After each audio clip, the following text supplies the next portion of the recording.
अगर आपके घर में कोई शादी या कोई बड़ा फंक्शन हो और उसमें आपके घर के सभी रिश्तेदार, पड़ोसी, दूसरे गांव के लोग, आपके पूरे गांव के लोग, सब कोई शामिल हो और अचानक आपको नापसंद करने वाला, आपसे विरोध रखने वाला और आपका कह सकते हैं कि आपका कोई दुश्मन आपके गांव से ही आए या पड़ोसी जो आपसे नफरत करते हो और आकर आपके उस फंक्शन में, उस शादी में, उस ब्याह में अगर ड्रामा करने लगे, अगर आकर सब टी शर्ट उतार कर और तरह तरह की बातें बोलने लगे, गालियां देने लगे, तो आपको कैसा लगेगा? आप उस फंक्शन में इस तरह की घटना को लेकर किस तरह से रिएक्ट कीजिएगा? क्या यह सिर्फ आपकी बेइज्जती होगी? क्या सिर्फ आपके घर वालों की बेइज्जती होगी?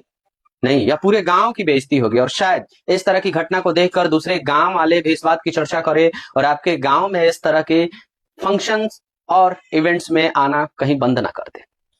यही काम भारत के साथ कांग्रेस कर रही है।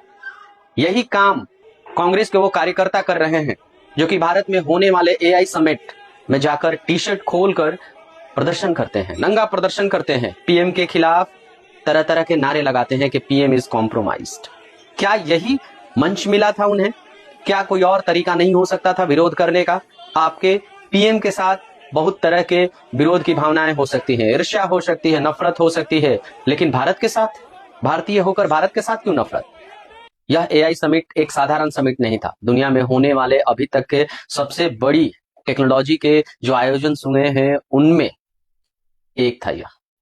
इसमें 250 बिलियन डॉलर का इन्वेस्टमेंट की बात हुई है।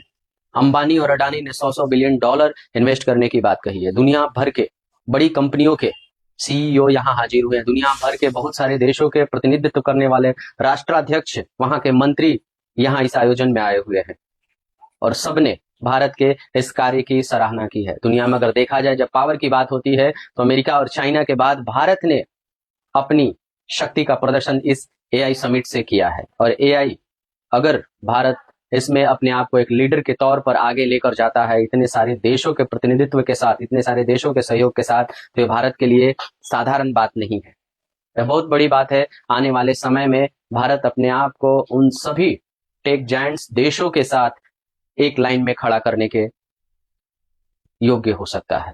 और आप इस तरह की हरकतें करके भारत के नाम को, भारत की व्यवस्था को नीचा दिखाकर आपको लगता है कि आप सत्ता के करीब पहुंच जाएंगे, तो यह संभव नहीं है। इस तरह की हरकत कोई बर्दाश्त नहीं कर सकता। अगर आप अपने घर पर इस तरह के आयोजन में किसी दूसरे व्यक्ति, अपने दुश्मन, अपने पड़ोसी की हरकत को बर्दाश्त नहीं कर सकते, तो यह देश के लोग यह सब कुछ देख रहे हैं, आपकी इन हरकतों को भी बर्दाश्त नहीं करेंगे। आपको क्या लगता है, क्या यह जायज है?